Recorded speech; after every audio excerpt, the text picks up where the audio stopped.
Your travel journey के दर्शकों का मोसल गांव में हार्दिक स्वागत है। और आइए चलते हैं, मोसल गांव की सैर भी आपको कराते हैं।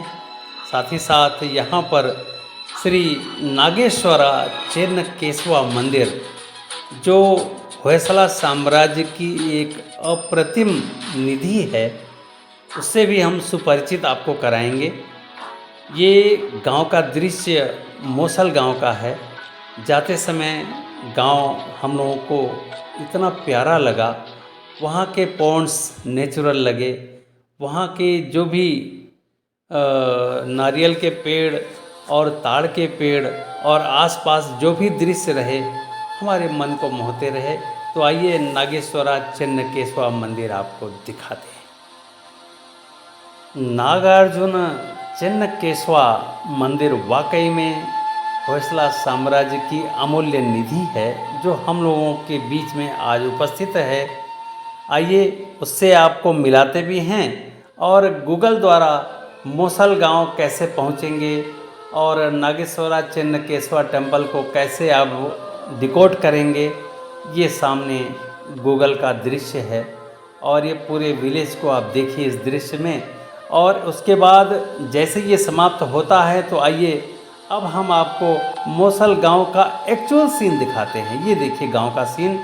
हम लोग गाड़ी खड़ी करने के बाद पैदल लगभग 200 मीटर चले होंगे, जहां से हमें फिर नागेश्वरा चेन्नकेशवा मंदिर का मुख्य द्वार हमें मिल गया। और यहाँ पर हम जब पहुँचे तो बहुत कम लोग थे और मंदिर वाकई में 2 पार्ट में था। एक तरफ भगवान शंकर नागेश्वरा के रूप में, दूसरी तरफ भगवान विष्णु चेन्नकेशवा के रूप में यहाँ कर्नाटक में जाने जाते हैं। और होयसला साम्राज्य के आर्किटेक्चर को अब आप देखिए। यहाँ के बाहरी दीवारों पर ऐसे ऐसे सजीव चित्रण किए गए हैं और इन देवी देवताओं के आभूषणों को आप देखिए। कहने के लिए ये पत्थर के ऊपर उकेरे गए आभूषण हैं, लेकिन आज के तिथि में ये किसी सोने से कम नहीं है। तो ये नागेश्वरा चेन्नकेशवा, इधर नागेश्वरा और दूसरी तरफ चेन्नकेशवा मंदिर है। और अब आइए हम भगवान नागेश्वर से आपको मिलाते हैं। ओम नमः शिवाय। भगवान नागेश्वर यहाँ पर भोलेनाथ आपको दर्शन देने के लिए बुला रहे हैं। और मंदिर के अंदर का नक्काशी आपने देखा अभी। ये स्तंभ देखिए, सोचिए कि उस ज़माने में कैसे इसको इतना सुडौल और इतना गोलाकार बनाया गया होगा। कुछ खास बातें आपको और बताते हैं। हासन के जिला मुख्यालय से मात्र 10 या 11 किलोमीटर की दूरी पर एक गांव पड़ता है, उसका नाम है मोसल। मोसल विलेज में श्री नागेश्वर चेन्नकेशवा मंदिर है। ये होयसला साम्राज्य का एक जीता जागता उदाहरण है, उनके आर्ट एंड कल्चर का। और वाकई में हाईली ऑर्नामेंटेड स्टोन टेम्पल है ये, जिसको आप ये कह सकते हैं कि वहाँ के हर मूर्ति में और पूरे के पूरे मंदिर के दीवार में, अंतःकरण में, अंतःपुर में, भगवान के विग्रह में, उनको जो पत्थर के ऊपर ऑर्नामेंट यानी कि आभूषण की जो नक्काशी की गई है पत्थर पे, वो वाकई में बेमिसाल बनाता है नागेश्वर चेन्नकेशवा मंदिर को। नागेश्वर अर्थात नाग के ईश्वर भगवान शंकर और चेन्नकेशवा का आशय यहाँ पर भगवान विष्णु से है। दोनों मंदिर अगल बगल बने हैं और पूरे ऊंचे चबूतरे पर ये मंदिर बना है। और बहुत कुछ हद तक ये नागर शैली का प्रतिनिधित्व भी करता है। नागर शैली के मंदिरों में ऊपर जौ के शकल का जो गुंबद आता है, वो यहाँ पर नहीं देखने को मिलेगा। यहाँ छत एक प्लेन, ये कह लें कि प्लेन आर्किटेक्चर है, लेकिन मंदिर का आधा शेप नगर शैली से मैच करता है।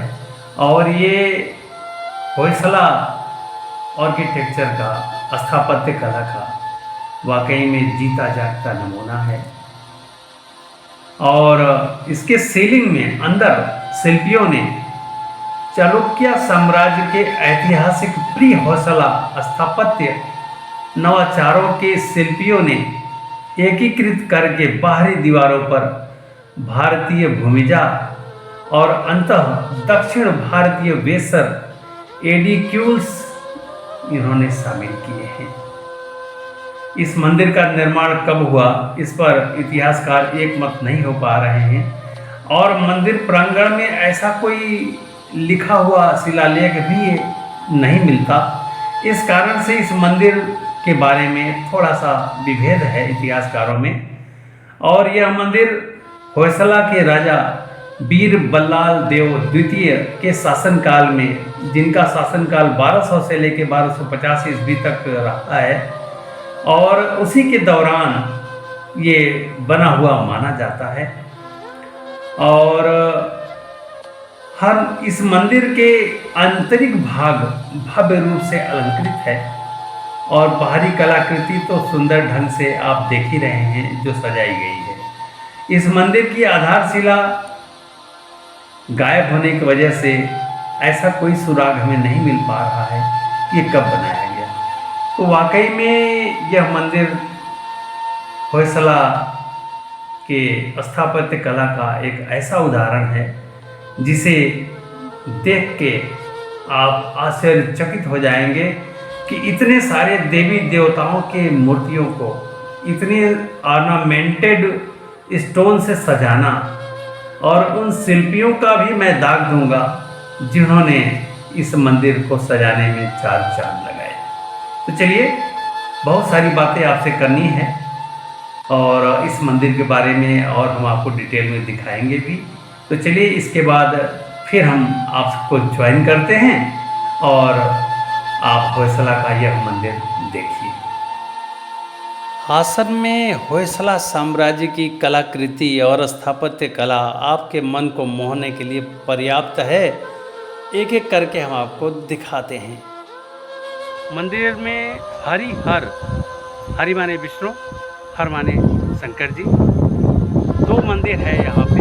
और दोनों के दोनों मंदिर, एक में भगवान शंकर विराजमान है और एक में भगवान विष्णु विराजमान है। और दोनों मंदिर का जो गर्भगृह है वो देखने लायक है। वहाँ पर बीच में कमल का आसन दिया हुआ है और साइड में जो 6 पार्ट बनेंगे, अलग अलग ऊपर का स्ट्रक्चर आपको देखने को मिलेगा। और मंदिर के गर्भगृह में भगवान विष्णु का बहुत सुंदर प्रतिमा है।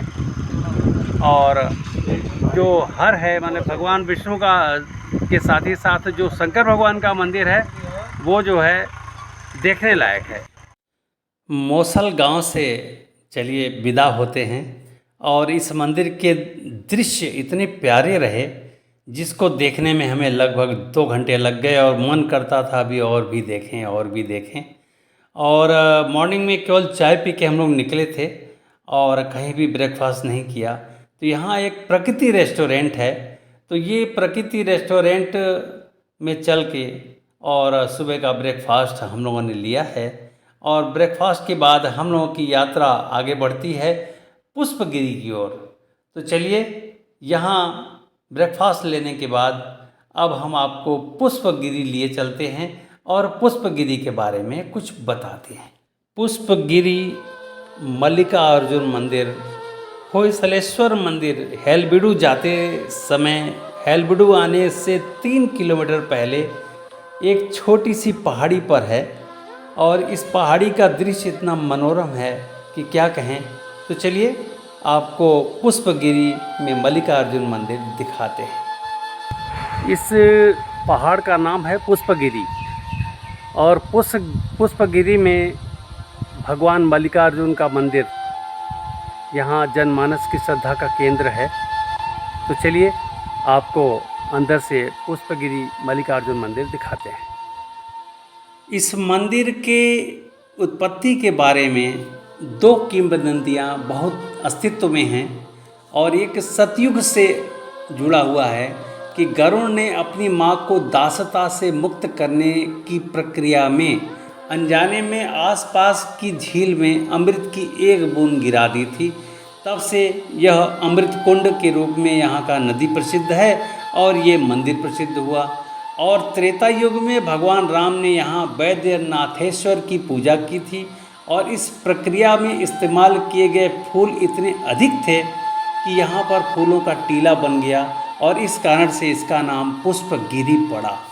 श्री शैलखंड में इस मंदिर की प्रशंसा निर्वृत्ति संगमेश्वर के रूप में की गई है, क्योंकि यहाँ भक्तों ने भगवान शिव को भक्ति में अपने प्राण त्याग दिए थे, तब से ये प्रसिद्ध है। अगला किंवदंती भी है कि वैद्यनाथेश्वर का मंदिर कम से कम 7वीं शताब्दी से यह मंदिर परिसर में है और स्कंद पुराण के अनुसार श्री शैलखंड और गरुड़ पुराण के श्री रंग महात्म्य सहित विभिन्न पुराणों से इसकी पुष्टि होती है। और यह पिनाकिनी नदी के किनारे बना हुआ है और पिनाकिनी नदी यहाँ पर बहा करती हैं। अब आइए हम आपको लिए चलते हैं मंदिर के अंदर।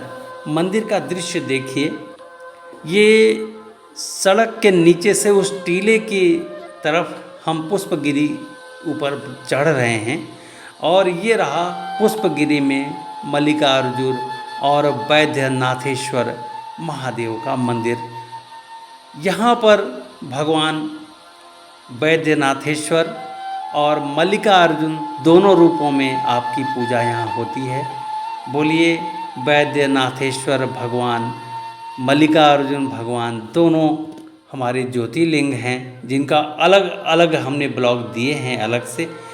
और यहाँ पर आप मल्लिकार्जुन भगवान का दर्शन करिए और इस मंदिर का स्ट्रक्चर देखिए। मंदिर होयसला साम्राज्य के स्थापत्य कला से बिल्कुल मेल खाता है। और आइए इसी के बगल में एक महंत जी का मंदिर है, वो भी हम आपको दिखाते हैं। गुरु करी बासवेश्वरा मंदिर, ये पुष्पगिरी मल्लिकार्जुन मंदिर के ठीक बगल में है और बहुत सुंदर प्लेस है। यदि आप पुष्पगिरी मल्लिकार्जुन मंदिर आते हैं तो बगल में ही सटा हुआ ये भी आश्रम है, इसको ज़रूर आप अपने लिस्ट में रखें और यहाँ ज़रूर आएँ। यह मंदिर और आश्रम आदि योगी से मेल खाता हुआ है। यहाँ पर भी भगवान शंकर के या आदि योगी रूप का दर्शन आप करेंगे। ये देखिए भगवान आदि योगी। आदि योगी यहाँ एक बहुत प्रसिद्ध स्थान है कोयम्बटूर में, श्री सद्गुरु महाराज जी का। लेकिन उनके आस्था के केंद्र के रूप में जगह जगह आदि योगी भगवान शिव का मंदिर बनाया गया है, जैसा कि आप इस आश्रम में भी आप देख पा रहे हैं। और यह आश्रम में वह महंत जी हैं जिनका नाम करी वासवदेश्वरा है और आपके फॉलोअर्स यहाँ हासन ज़िले में बहुत हैं और श्रद्धालु यहाँ पर आकर इनके आश्रम में रुकते भी हैं और आश्रम में दीक्षा भी लेते हैं।